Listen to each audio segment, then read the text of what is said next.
There's nothing like taking a break at the coffee shop and listening to some folk tunes.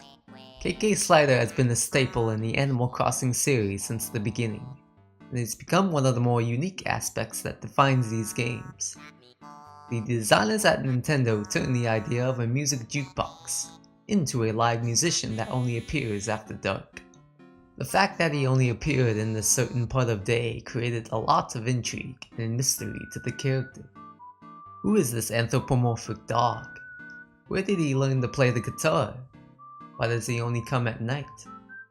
I love that Nintendo let the players come up with their own interpretation.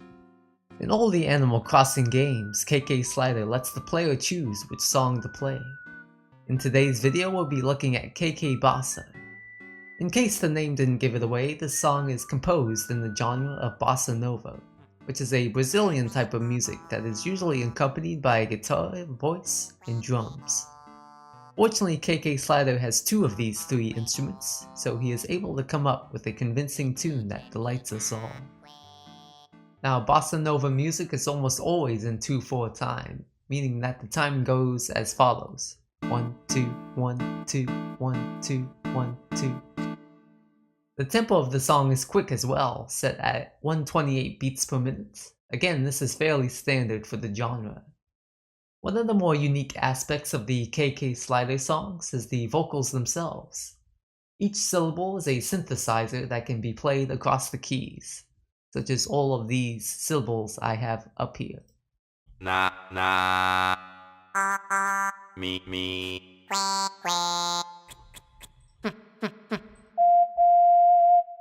The way the composer, most likely Kazumi Totaka, went about arranging the vocals is he probably came up with the melody on piano first.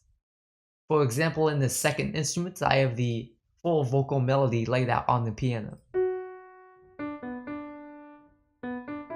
while everything below here is strictly only the syllables. After he drew the melody, he likely experimented with replacing these piano notes with the syllables, as I did. As a last note before we go deep, I have the chord progressions available on this top bar here.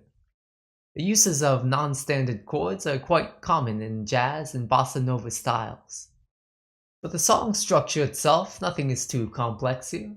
This must obviously be so, as the composer needed to write music on nearly every genre in the game. Even so, there is clearly effort and care that went into these pieces. So after this guitar introduction, we enter into verse 1, followed by verse 2 with different chords, and that's marked by this break in the pattern right here. After that, we jump right back into verses 1 and 2 again with whistling instead of vocals. And then here we have a sort of bridge section, and then another repeat of verses 1 and 2, and then a final ending. Let's tackle what the vocal melodies are doing first. We see all the usual tactics of melody writing, repetition in notes, using only the notes of the key, and varying up the rhythmic patterns to generate intrigue.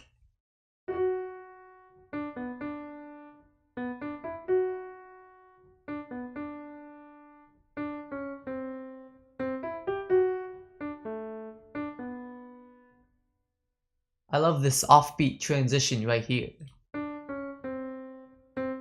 It's almost unexpected in a way, but groovy at the same time. The second verse melody, like I stated before, repeats some of the material, but alters halfway through.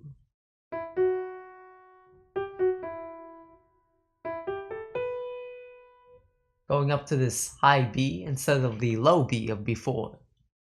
The composer even threw it in this off-key note, the A sharp here, which usually isn't in the key of E minor. Heading over to the bridge, the vocals are utilized as a transition instrument just before the section. Now what's different from this bridge compared to the previous verses is the amount of space between each of these phrases.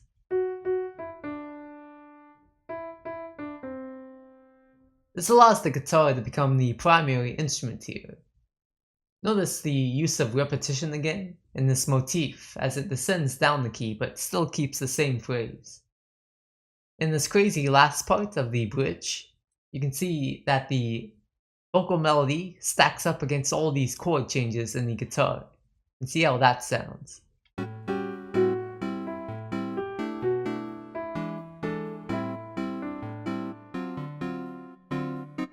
I find it fascinating how Totaka was able to find a suitable melody that connects all these chords together. Now let's take a glimpse at the synthesizers themselves. We have a total of 7, but the main syllables that are used in the melodies are these top 4. The beatbox and hymn synths are used as percussion in specific places in the song, such as in the beginning. Of course, the whistle is a nice sine wave that is found in many of the KK Slider tunes.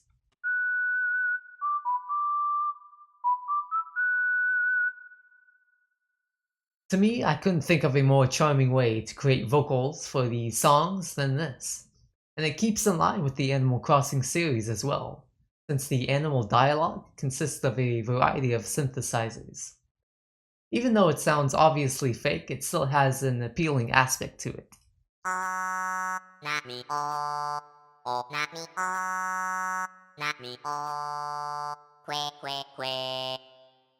The guitar is by far the more complex of the two. One thing to make it more simple though is the fact that it uses the same strumming pattern throughout the entire song. The strumming it does use is what makes this sound bossa nova. In this intro, it plays the chord E minor 11, and once the voices roll in, the bass note is added in.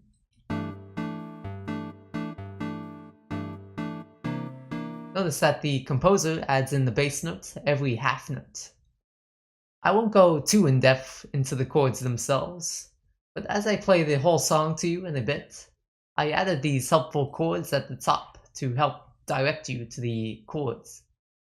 Now in the full song playthrough, think of how this vocal melody could have been constructed on the piano and then converted into these synthesizers. Also, the composer's job was made slightly easier in the guitar by only changing the chords themselves and not the strumming pattern. Enjoy!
Just about everyone had fond memories of listening to KK Slider with his lone acoustic guitar and unique voice. I actually appreciate the fact that all his songs aren't too complex or attempt to differ from the genre his songs are portraying. Kazumi Totaka is certainly talented at coming up with memorable melody lines that stick in your head for days. Not to mention the complex chords used in this song show his knowledge in music theory. This is part 2 of my 4-part series of Animal Crossing music. In our next analysis, we'll take a look at City Folk, produced for the Wii in 2008.